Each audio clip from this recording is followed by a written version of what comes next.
about for a season. We know we're a good team, but sometimes you have to know that it's the work that gets the win. We got to get over the hump, simple as that.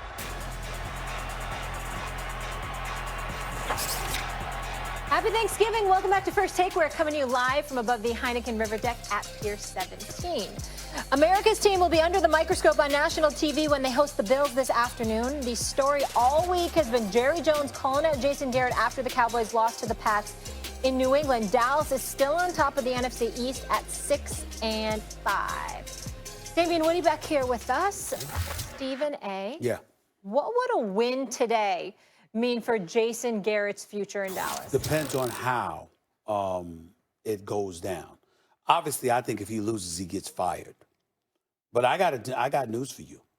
If the Dallas Cowboys win, they step up, rise to the occasion, and like they are incredibly, incredibly impressive. I think that's bad, and it's an indictment against Jason Garrett. Why the hell couldn't you do this before? Why is it that your job is on the line and suddenly there's an elevated level of urgency? Excuse me, all this damn money I paid? I got an offensive line I took care of. I got Ezekiel Elliott I took care of. I got Dak Prescott in the news every week. They talking about he want 35 to 40 million a year.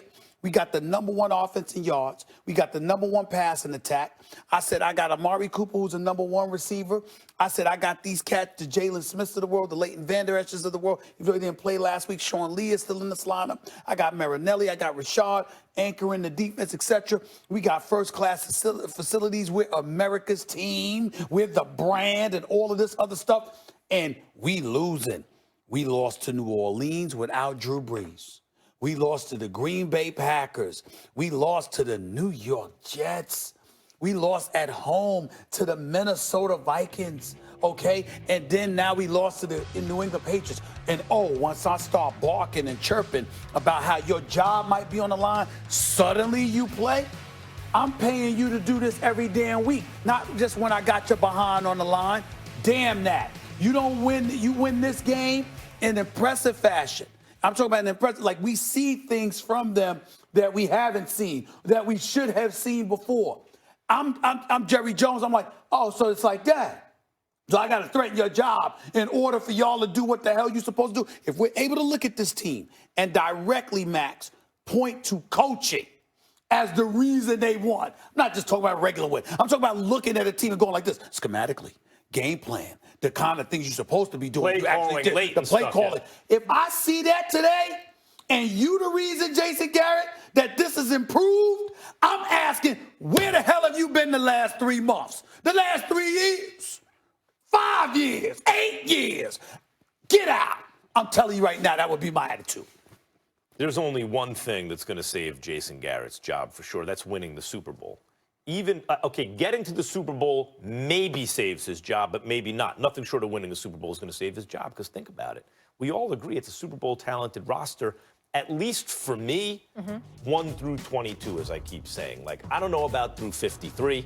There are some teams I like depth better, the Colts, the Saints. But 1 through 22, I think that's the best, maybe arguably the best roster in football. So if they, let's say, get to the NFC Championship game, which I don't think they will, but let's say they do and they come up short, the feeling is going to be, we need a coach to take us over the top. Even if you make it to the Super Bowl and come up short, boy, it better be because a guy missed a field goal, but there were no problems, in terms of the play calling late, clock management, nothing like that. And they better be in the game. I think he needs to win the Super Bowl. Win the Super Bowl to save his job. I don't think this game means anything without that. I don't think win or lose, I don't think it changes the status of where we think Jason Garrett is right now. I think that the Dallas Cowboys need to make a deep run. There are no more excuses. He is a lame duck coach. He doesn't have a contract after this year. And that right there in and of itself, Jerry Jones is telling you, it's Super Bowl or bust for you. Yeah. Period. You win against the Buffalo Bills? Great. Good. That's what you're supposed to do. Okay? We have a roster that we should do that. You lose, more pressure is applied to you moving forward. Winning the NFC East, what is that? Yeah, the It's NFC done. East is terrible And this year it's gone. also. Like Someone's got to. You sputtering. Someone's got to win. With this, wait a minute. With Giants, this, Redskins, with this Philly, we're all roster, bad. you literally sputtering to the finish line in the sorry NFC East. Do you know how pathetic that is? Listen, I'm just saying this, man. We can point the finger at Jerry Jones all we want to, and I'm not saying he doesn't deserve it. Please don't get me wrong, under normal circumstances. But at some point in time, it's about the day-to-day responsibilities. You're in the throes of this season. We all knew Jason Garrett was the head coach of the Dallas Cowboys this season when you picked him to go to the Super Bowl. We knew that Jerry Jones, we knew his history. We knew how much Jerry Jones loved him, how Jerry Jones should have got rid of him before. We had questions about him in terms of his ability to galvanize the team. All of these questions we had about Dallas coming in. Most people still picked them to win the NFC East. Most people still picked them to be a Super Bowl contender. And people like yourself and others picked them to go to the Super Bowl knowing Jason Garrett was their coach and knowing what mistakes he had made in the past. So all I'm saying is, by virtue of that reality, this is on him. And Thanksgiving Day, the week when Jerry Jones is louder than he's ever been, calling out his coach, if you show up, and we're able to directly point to your coaching, I have a question then I'm about wondering what the hell you've been doing. It's even worse than that. I think about coaches. Remember I said, even if they make a run, they come up short. The feeling's going to be we need someone to take us over the top. I think about coaches in different sports where that's been the case. Buck Showalter with the Yankees in the mid-'90s. He got them to the playoffs. They showed that they were good, but they brought in Joe Torre to take them over the top. Mark Jackson with the Warriors. He developed the guys. They made the playoffs, but they brought in Steve Kerr to take them over the top. There. Well, I don't know about that. I think that's a good one. I'm just saying. The thing with Showalter and with Mark Jackson is their coaching was a big reason that the guys developed in the first place. They coached them up and developed them. Yep. You look at the Cowboys roster, Jason Garrett's not getting credit for that. The Cowboys draft really well. That's on Jerry and Stephen Jones. So, like, Jerry's got to be sitting there being like, wait a minute.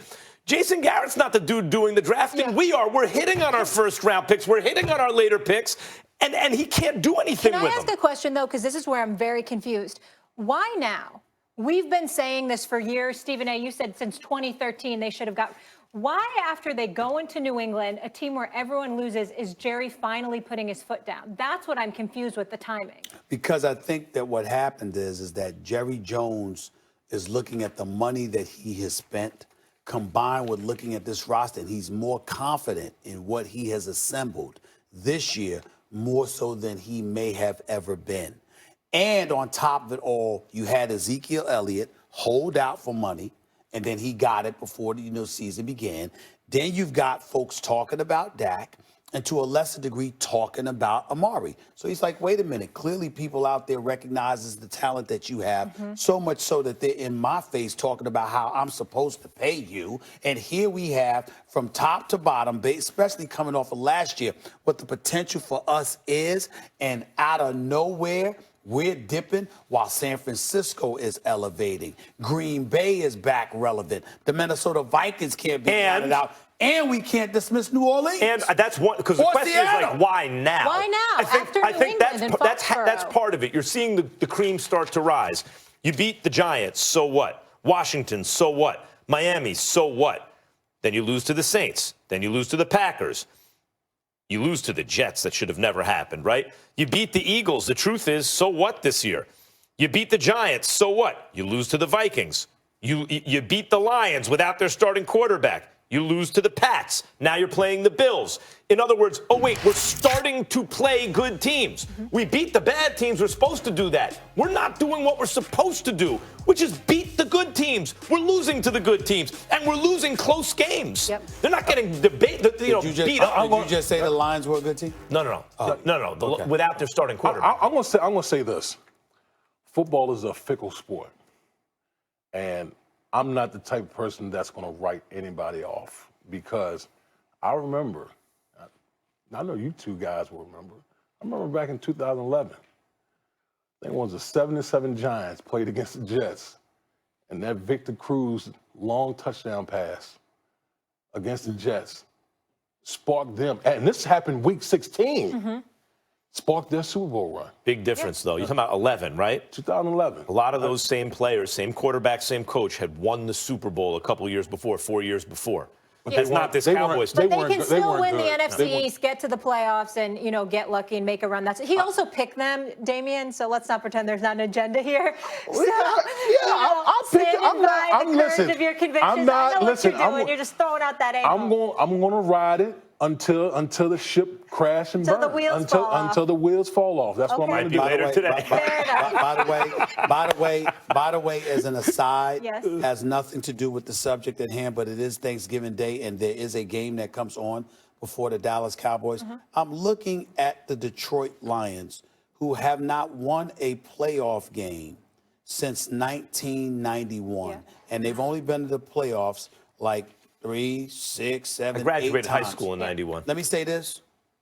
The NFL, get the Detroit Lions the hell off of Thanksgiving football. Yep. Let me just They say one don't thing to deserve it, defend them, right? though. Get Matthew rid of Stafford has been injured. Yes. Kerryon Johnson has been injured. Yep. Matt Patricia was doing some things with that He team. They was. were coming along that defense. Molly, but I they get were what you're good. saying. I brought up since Molly, they were 1991. good. They were good this year. That's what I did. They were good this year. I don't know what Molly's talking about. I brought up since 1991. But I didn't mention nothing about this. They were pretty good. Okay. But Molly, 27 years they haven't won a playoff game. Get them the hell years. I just off am of. trying to show Detroit a little love. No, We're doing no, good things. Molly, you No. out here caping for the Lions. That's huh? right. I wonder why. That's a good woman. Get them That's a off. good woman. That's her husband's What do you team. want from me? Get them off All of right. national television on Kyler Murray Thanksgiving and Day.